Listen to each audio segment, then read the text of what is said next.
Assalamualaikum warahmatullahi wabarakatuh. Di sini saya Tini Fujirayu bersama dua teman saya yang bernama Miftahul Jannah dan Nurul Istiqomah. Kami dari kelompok 8 yang akan membawakan materi mengenai pluralisme sebagai bagian dari resolusi konflik. Baik, di sini yang pertama saya akan menjelaskan mengenai pluralisme itu sendiri. Pluralisme itu berasal dari plural dan isme. Plural yang berarti jamak dan isme yang berarti paham. Jadi pluralisme sendiri memiliki arti sebagai suatu paham atau teori yang menganggap bahwa realitas itu terdiri dari banyak substansi. Pluralisme itu dapat dikatakan sebagai suatu pandangan hidup yang mengakui dan menerima keanekaragaman atau kemajemukan kelompok masyarakat. Dalam hal ini yang dimaksud dalam kemajemukan dilihat dari segi ras, sosial, budaya, agama, dan adat istiadat maupun yang lainnya. Pada masyarakat majemuk, kelompok masyarakat itu jauh lebih besar dan lebih luas. Misalnya di negara kita, negara Indonesia, yang majemuk itu terdiri dari beragam suku, agama, ras, dan memiliki budaya atau adat istiadat yang beraneka ragam. Menerima kemajemukan berarti menerima perbedaan. Nah, menerima perbedaan itu bukan berarti menyamaratakan, namun justru mengakui bahwa adanya hal yang tidak sama.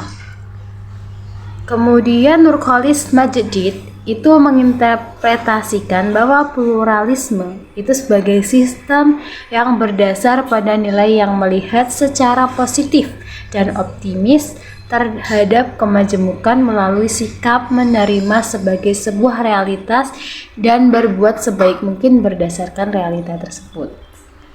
Namun, pluralitas juga dapat menyebabkan konflik.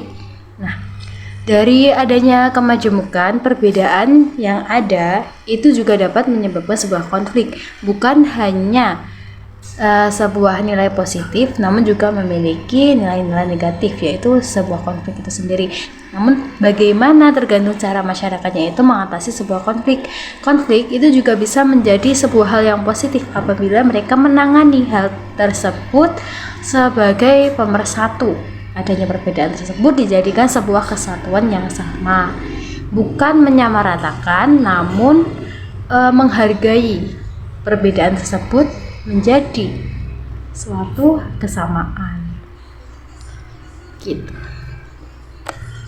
Pluralisme dan relativisme, yaitu pluralisme adalah kecenderungan atau pandangan yang menghargai kemajemukan serta penghormatan terhadap yang lain yang berbeda-beda, yang membuka diri terhadap keyakinan-keyakinan berbeda tersebut, serta yang melibatkan diri terhadap keyakinan-keyakinan berbeda tersebut, serta yang melibatkan diri secara aktif di dalam proses dialog, debat, atau argumentasi di dalamnya, dalam rangka mencari persamaan-persamaan sambil tetap menghargai perbedaan yang ada.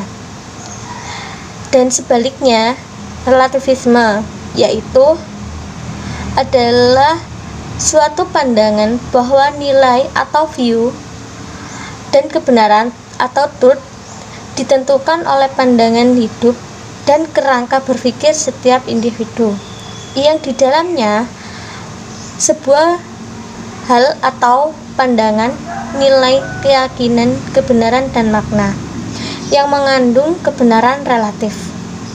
Persoalan benar atau salah, baik atau buruk, moral atau amoral, dan semuanya bersifat relatif. Artinya, tidak ada yang benar secara absolut. Demikian pula sebaliknya, di dalam konteks agama, relativisme agama berarti semua agama itu benar. Di dalam konteks ideologi politik, relatif politik berarti semua ideologi politik adalah benar. Sekian materi yang saya sampaikan. Materi yang ketiga adalah pluralisme sebagai bagian yang inheren dalam resolusi konflik. Pluralisme dapat menyebabkan konflik karena adanya perbedaan paham, budaya, sosial, dan bahkan ideologi yang bisa saja bertentangan dengan yang dianut oleh pihak lain. Umumnya, konflik terjadi karena adanya perbedaan pendirian maupun perbedaan kepentingan. Dampak negatif dari pluralisme agama adalah munculnya perpecahan antara manusia yang bersumber dari agama serta adanya konflik antara umat beragama. Meskipun seluruh agama mengajarkan kebaikan, tetapi kenyataannya malah bertolak belakang dengan apa yang diajarkan oleh agamanya. Cara mengatasinya adalah menumbuhkan sikap toleransi, menganggap suatu perbedaan adalah hal yang wajar. Perlu ada pembelajaran tentang keagamaan. Jika semua itu dilakukan, maka masalah tersebut akan terselesaikan.